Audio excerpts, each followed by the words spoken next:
Bengaluru hotel में एक असमी vlogger की दर्दनाक हत्या की कहानी, माया गोगोई देका की हत्या। ये कहानी हमें उस खौफनाक सच्चाई से रूबरू कराती है जो हमारे समाज में कहीं न कहीं छुपी हुई है। माया गोगोई देका असम की 90s वर्षीय एक व्लॉगर जो बेंगलुरु में अपनी पहचान बना रही थी। उसने हाल ही में इंदिरानगर के होटल रॉयल लिविंग के सर्विस अपार्टमेंट में चेक इन किया था, लेकिन वह नहीं जानती थी कि इस होटल का यह कमरा उसके जीवन का अंतिम पड़ाव बन जाएगा। 3 नवंबर शनिवार को माया ने इस कमरे में चेक इन किया। उसके साथ था आरव हन्वे, ये 53 वर्षीय युवक जो केरल के कन्नूर का निवासी था। पुलिस के अनुसार आरव माया का बॉयफ्रेंड था। हत्या की घटना मंगलवार सुबह होटल के हाउसकीपिंग स्टाफ को कमरे से अजीब बदबू आने लगी।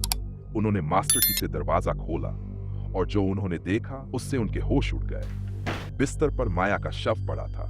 उसके शरीर पर कई जगह गहरे चाकू के घाव थे और सबसे गहरा घाव उसकी छाती पर था, जो उसकी मौत की मुख्य वजह बन सकता है। कमरे से माया का मोबाइल फोन बरामद किया गया, जिसे फॉरेंसिक जांच के लिए भेजा गया है।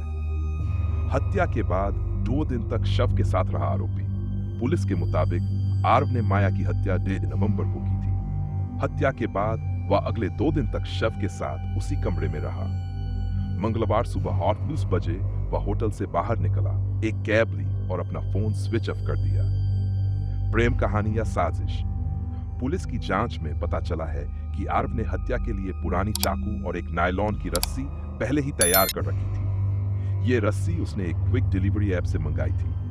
हत्या की असली वजह अभी तक साफ नहीं है, लेकिन ऐसा माना जा रहा है कि उनके बीच किसी तरह का व्यक्तिगत विवाद इस खौफनाक घटना का कारण बना।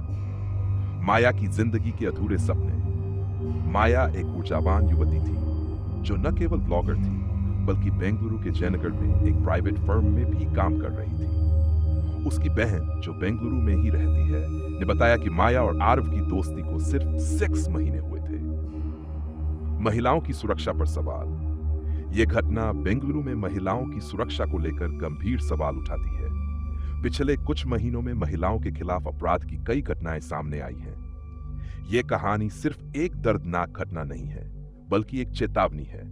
हमें सतर्क रहना होगा, अपनी सुरक्षा का ध्यान रखना होगा और अपने आसपास की गतिविधियों पर नजर रखनी होगी। अगर आप हमारी कहानियों को पसंद करते हैं तो चैनल को सब्सक्राइब करें और बेल आइकन दबाएं ताकि ऐसी ही और कहानियां आप तक पहुंच सकें।